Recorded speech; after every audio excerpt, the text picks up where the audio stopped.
अजून किती दिवस राहतलंय माझ्या घरात? जावा माझ्या घरात सोन. ह्या घर माझा. जावा म्हणताय ना. आहे काय झालं गे आहे? तू गप घे. मी बघताय हँका नाही हातात धरून घराच्या बाहेर काढलंय ना तर नाव सांगूच नाही माझा. असे किती बघतायस? डोळे काढून हातात देईन तुमच्या. माझ्या घराचा वाटोळा करशाल? मी पण बघताय काय करतास तुम्ही. ना एकेकाच्या नरडीचं घोट घेतले तर बघा. निघा म्हणताय ना. आय आय हो कसला आवाज लो. माका माहित ह्यो आवाज असोच नाही लो. तुम्ही करतास ना आवाज.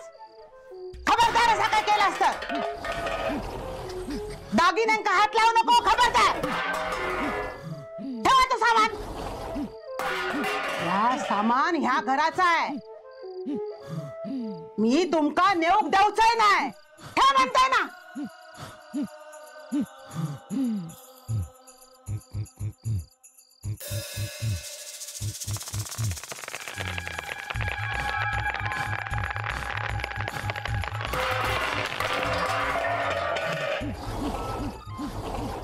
अहो हो उठा.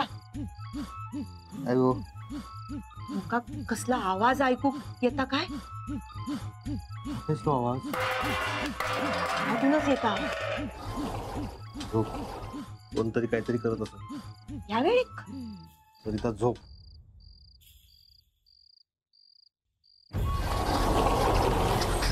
अहो काहीतरी भयानक.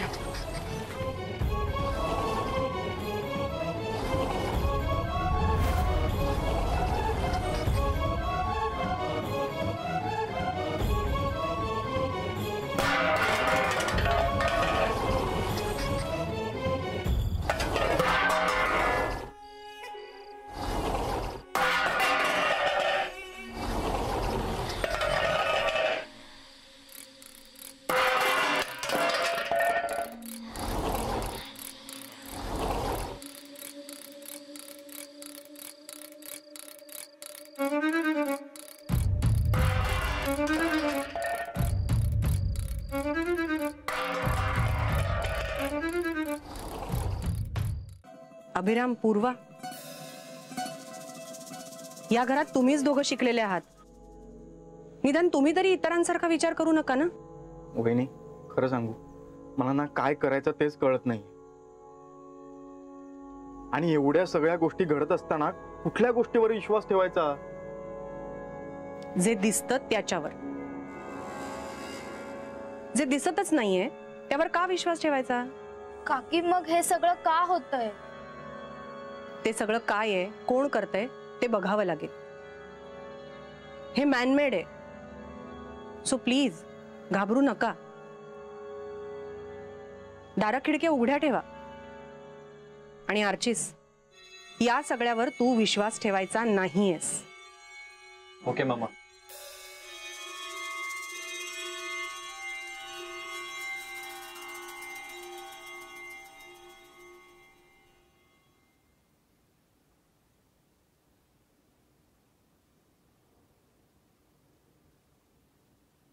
माधवा. अरे दत्ता काय म्हणतोस? वहिनी नाही म्हणून इलंय. बोलूचा होता. अरे मग बोल ना. बस बस. नाही ठीक आहे. बोल. काय रे माधवा, एवढा सगळा घरात होता हा, आता कोणामुळे? तुका काय वाटतं?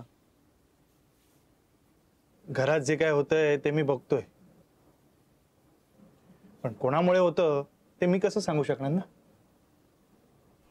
माका माहित. काय तुला माहितीये? होय. कोणामुळे? या सगळा त्या सुशल्यामुळे होता. काय? रघु काकण नाही काय त्याका घराबाहेर काढू सांगितलेला? हो. तेव्हा त्याका घराबाहेर काढला नाही आणि आता आपण भोगता. मग काय आता त्याका घराबाहेर काढू खोया? अरे पण माका माहिती आहे तू काय सांगणार असतं. त्याचा मृत्यूपत्रामध्ये नाव हा ह्या घरात राहू शकता, होय ना? हो. पण कधीपर्यंत? त्याचा लगीन होईस तर. म्हणजे होय, सुशल्याचं लगीन लावून द्यायचं. अरे पण सुषमाचं लग्न कोणाबरोबर लावून द्यायचं? त्यानंतर बघू, पण तू जरा मनावर. हे बघ, खरं सांगू, मला हे पटलेलं नाही. पण आता तू म्हणतोयस, मग ठीक आहे. तू तयार आहेस ना, मग झाला. तर बघू काय करायचं ते. मी आणि सरिता रघु काकांका भेटून कामाक लागतो. पण माधवा, या सगळा वहिनीक कळूक नको. काय? हो हो, नाही कळणार.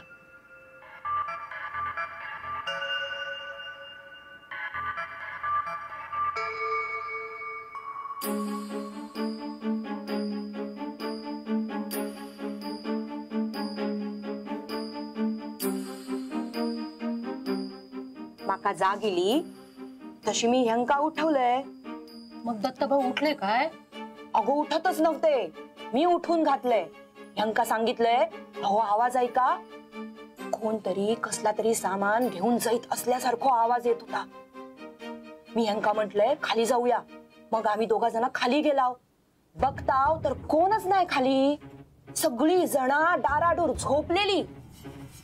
पण माधव दादा आणि निलिमा वहिनी इल्यो ना खाली. कितीतरी वेळाने इली. तवसर आम्ही दोघा जणाच होता. खालून कसलो तरी आवाज येत होता. मग कळला त्या खालच्या खोलीतून आवाज येता. कसला तरी सामान सरकवल्यासारखा आवाज. आता आत कोण जाणार आणि कोण सामान सरकवणार? तवसर सगळी खाली इलेली. मी ह्यांका म्हटलंय, अहो बघा आत काय चालला आता. पण दरवाजा तर माधव दादाने उघडले नाही ना. वय गो, हे जाईत होते. पण त्यांका हाऊस ना सगळीकडे पुढे पुढे करूची. आणि तुका माझ्या ह्यांचा ठाऊ खाना सगळीकडे मागे रावले मागे. आणि आता कोण पुढे गेला असा विचारल्यान तर सगळी जणा माधव भाऊजींचं नाव घेतील. आत काय होता? अगो हा असा सामान, हय असला थय, थय असला हय, अवस्था झालेली. काय सांगतास? एक वस्तू जागेवर नव्हती. तशात एक खुर्ची सरकली. कशी सरकली, कोण सरकवला, कशाचो पत्ता नाही. अगो बाय, काय चाललेलं? हे बघ, हे इले विचार यांका. कसला?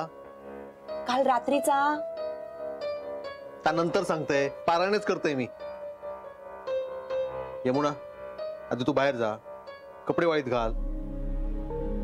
ते तसेच पडलेले आहोत. अहो तुमका चाय देऊ काय? काय नको हा? आधी मी काय सांगताय ताई, आपल्या रघु काकांकडे जायचा. की त्या माझा माधवाशी बोलणं झाला सुशल्याच्या लग्नाचा. मग काय म्हणाले ते? तो तयार हा, त्याची काही हरकत नाही. पण जाऊ बाय. त्यांना काही माहित नाही हा. माधव म्हणला तुम्ही करशाल तर बरोबर हा. चल लवकर. हा, ही माझी भाजी एवढी साफ करून झाली की जाऊ. मी करते इल्यावर, आधी चल. हा, अहो पातळ तरी बदलू दे. छान दिसता, चल आधी. अगो बाय माझी, चला. ही चेन त्या कपाटातल्या दागिन्यांपैकीच आहे ना? असेल का? असं का विचारतोयस? असं नको व्हायला की ही चेन शेवंताची आहे. आई मी आजीला म्हंटल तुझ्या वाट्याचे दागिने तुला दे म्हणून. मग काय म्हणाली होती हो? नाही म्हणाली आजी. कोणाक पचूचा नाही ह्या सोना.